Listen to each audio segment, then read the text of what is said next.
안녕하십니까, 이휘준입니다. 한 달 앞으로 다가온 대통령 선거에 경랑이 일고 있습니다. 오늘 스트레이트는 대선 소식을 준비했습니다. 서유정 기자가 나와 있습니다.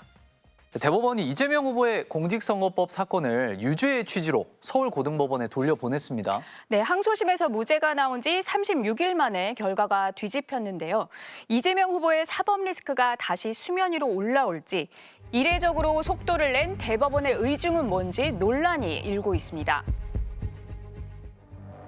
다수 의견에 따라 다음과 같이 판결합니다. 원심 판결을 파기하고 사건을 서울고등법원에 완송한다. 지난 대선 공직선거법 공소시효 만료 딱 하루 전인 2022년 9월 8일, 검찰이 이재명 후보를 기소했습니다. 선거 과정에서 불거진 거짓말 논란이 쟁점이었습니다. 2021년 12월 한 방송에 출연해 대장동 개발 실무 책임자였던 고 김문기 씨와 관련해 한 발언.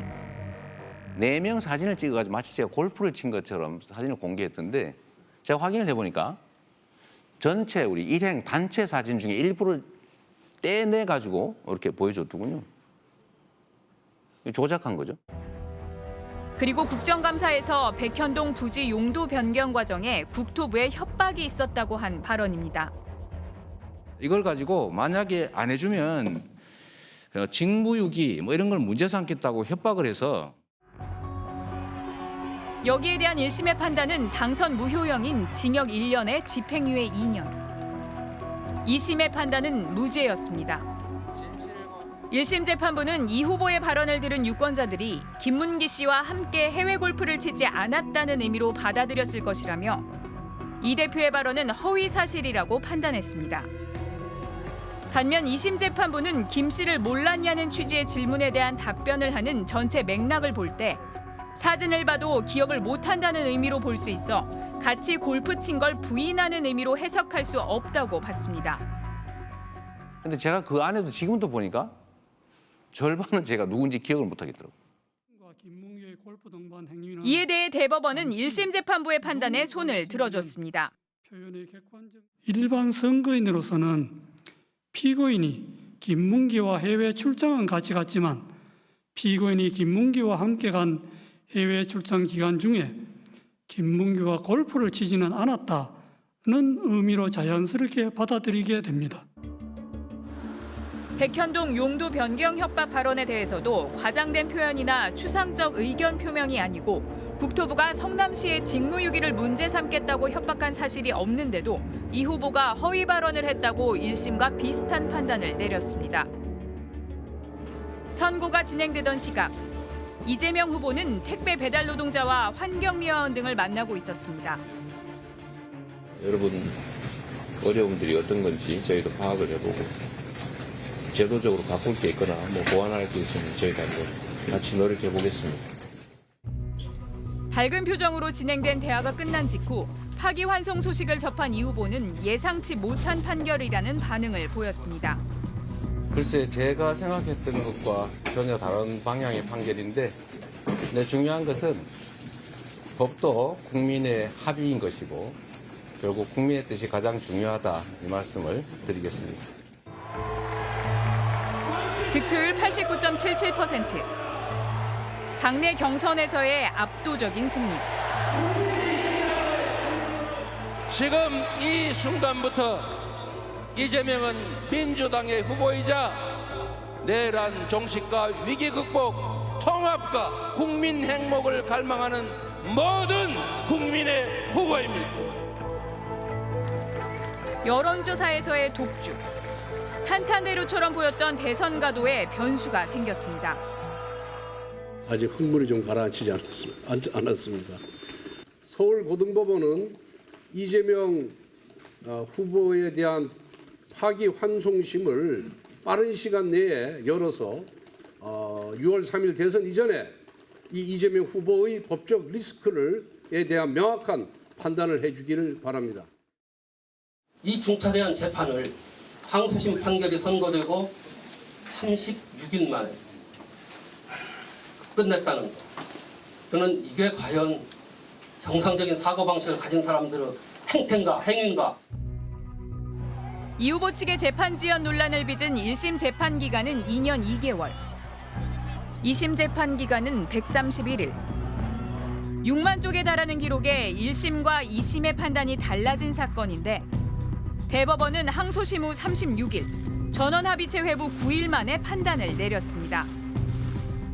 판결에 참여한 대법관 12명 중 소수 의견을 낸 2명은 선거법에 허위사실 공표죄를 매개로 수사기관과 법원이 선거 과정에 개입하는 통로를 넓게 여는 것은 법원의 정치적 중립성에 위험 요소라는 의견을 남겼습니다. 정치적 영역에서 해소되어야 할 정치 집단 사이의 상호 공방을 법정으로 가져와 법원 심판대에 올려놓음으로써 사법의 정치화라는 비판을 불러오게 됩니다. 속도와 시점에 의구심을 갖는 목소리는 법원 내부망에도 올라왔습니다. 부산 지역의 한 부장판사는 이례적인 재판이 반복되고 특정 세력에게 유리하게 작용하는 모습이 거듭된다면 일반인들은 더 이상 법원의 재판을 신뢰하지 않을 것이라고 했고, 청주 지역 한 부장판사는 재판권은 공부 잘하고 시험 잘 봤다고 받은 포상이 아니고 국민으로부터 위임받은 것이라면서 결국 국민을 이기는 권력은 세상 어디에도 없다고 했습니다. 민주당은 청문회와 국정조사 추진을 예고하는 한편 비상의원총회를 열어 조희대 대법원장 탄핵도 논의했습니다. 전자문서를 다 읽었는지 묻는 국민의 요구에 반드시 즉각 공개 답변하고 그렇지 못하면 국민에게 공개 사죄하고 자진 사퇴해야 합니다. 그런데 드디어 이제 판사 겁박과 법원 무력화를 넘어서 사법부 수장마저 탄핵으로 끌어내리겠다는 집단적 광기를 보여주고 있다고 봅니다. 이제 이 후보는 서울 고법에서 다시 재판을 받게 됐습니다. 첫 공판은 후보 등록 마감 이후인 5월 15일로 잡혔습니다. 만약 투표일 전에 피선거권 박탈이 되는 벌금 100만 원 이상의 형이 선고돼도 곧바로 출마 자격을 잃지는 않고 대법원에 다시 한번 상고를 할 수 있습니다. 이때 재상고장과 재상고 이유서를 내는데 쓸 수 있는 시간은 최대 27일로 돼 있지만 이유서 제출 기간 20일을 두고 예상 밖의 전개가 불가능한 건 아닙니다. 상고 이유에 대해서 우리가 더 확정적으로 인식하고 있기 때문에 상고 이유서를 기다릴 필요가 없다라고 그런 식으로 예외적으로 해석을 해서 판결을 대법원에서 그렇게 상고 기각을 해버리면 어떡할 겁니까? 그 전에 법을 구속 취소할 때 벌써 법을 왜곡을 했지 않습니까? 이번도 마찬가지입니다.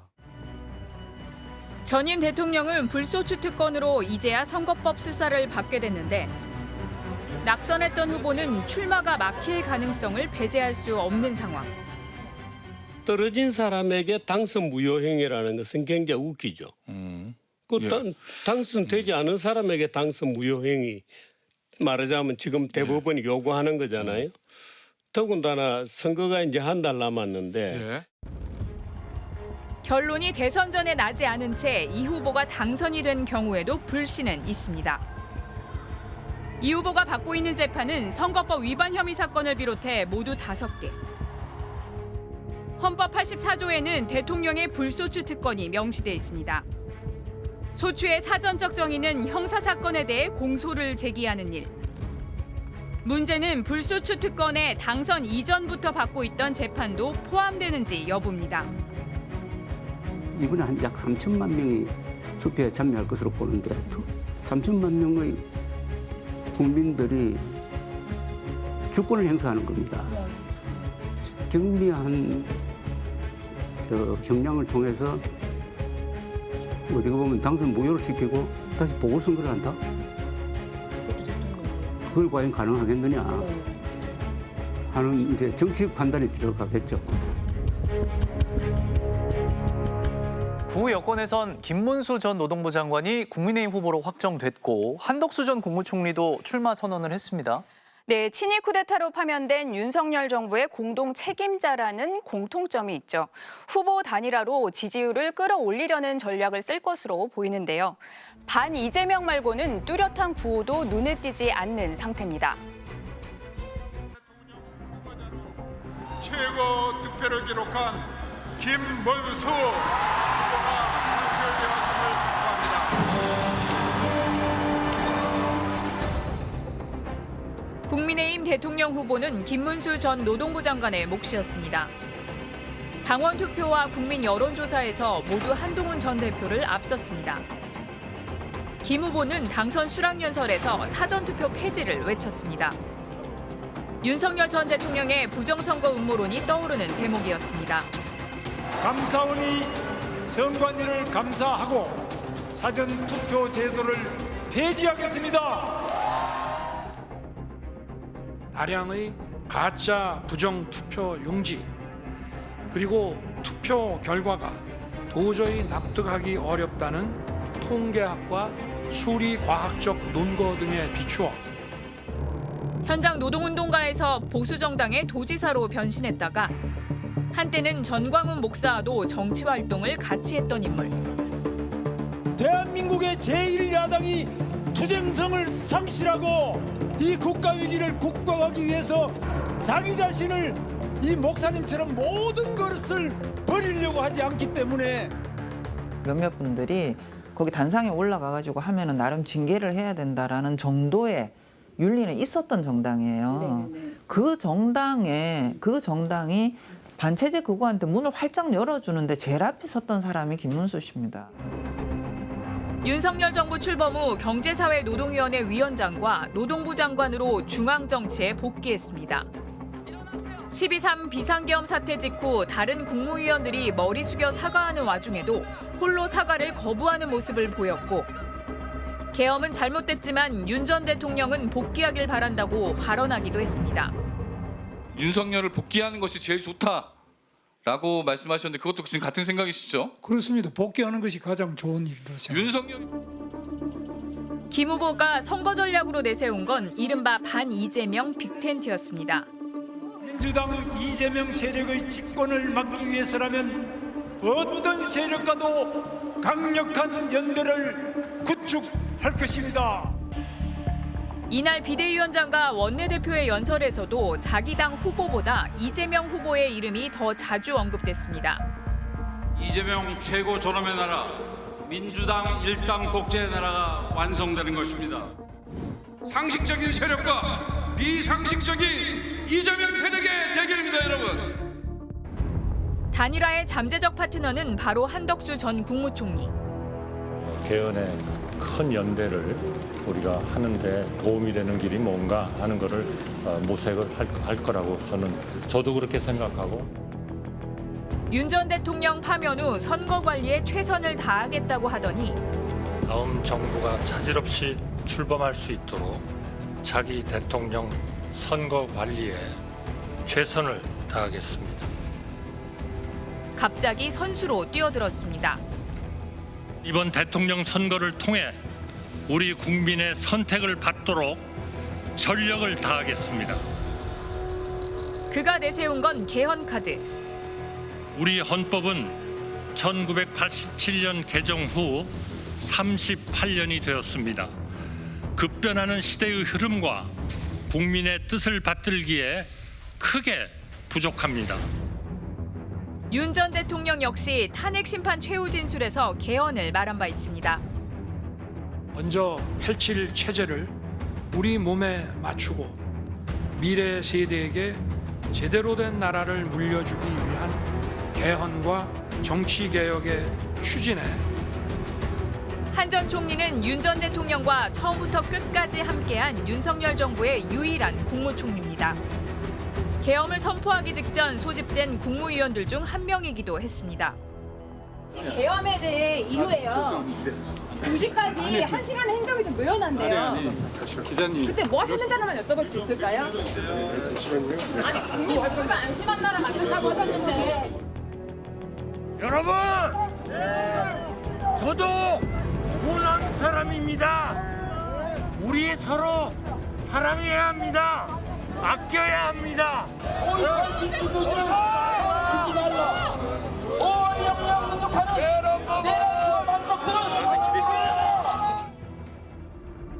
역대 정부 최악의 경제 성장률, 세수 펑크, 의료 대란, 사회 양극화와 언론 자유 위축, 그리고 대통령 파면. 전직 대통령의 헌법과 법률 위반으로 조기 대선이 치러지는데 그 정부의 실정에서 자유롭지 못한 국정 책임자들이 선거에 나오겠다는 모습. 큰 박수로 맞아주시죠. 유권자들의 외면을 예능 형식의 후보 토론회로 극복해보려 했지만 다음 중 하나만 골라 다시 태어나야 한다면 1번 바퀴벌레로 태어나기, 2번 자동차 바퀴로 태어나기. 둘 다 싫어요. 다시 그런 거로 태어나기는 싫죠.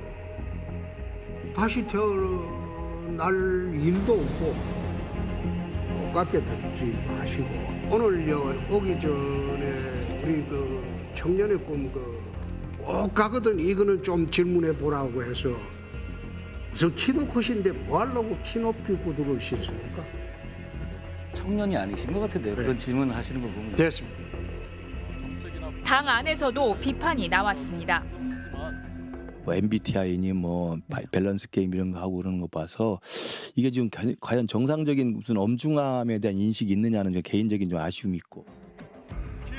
자체적으로 지지율을 끌어올리기는 어려우니 반 이재명 프레임과 단일화라는 이벤트를 통해 기술적으로 지지율을 올리려는 것이라는 분석이 가능합니다. 정당 외부에서 사람을 찾으려고 그리고 정당의 준비나 정책이라든지 다른 부분을 그런 부분 속에서 뭔가 대선 승리를 하질 않고 괜찮은 사람을 영입해서 뭔가 선거판을 바꿔보려고 하거나 그러는데 사실 그게 정상적인 정당 정치라든지 선거 경쟁 과정이라고 보기는 어려운 부분이 있죠. 그런데 국민의힘 후보 확정 전 가상 3자 대결 여론조사를 보면 이 후보가 40%대 중반 지지율을 지키는 가운데 한 전 총리는 31%, 김 전 장관은 25%, 한 전 대표는 24%의 지지율을 기록했습니다. 결국 대선 자체보다 다른 계산이 있는 것 아니냐는 지적도 나오고 있습니다. 이번 대선에 이기고 지는 것보다는 계속 당권을 장악을 해가지고 내년의 지방선거에 자신의 기득권을 지키겠다 하는 계산으로 지금 윤석열 잔존 세력이 설득을 한 결과가 아니냐. 우리나라 정당사에 가장 추한 게임을 지금 하려고 하는 겁니다. 이제 정확히 30일 앞으로 다가온 대선. 유권자들은 어떤 선택을 할까요? 이번 조기 대선의 가장 중요한 의미는 정치적인 의미 혹은 역사적인 의미는 작년 12월 3일 이후에 벌어졌던 비상계엄 이후로 벌어졌던 일들에 대한 일종의 이제 정치적 평가? 뭐 이거는 특별히 진보 보수의 문제는 아니라고 생각을 합니다.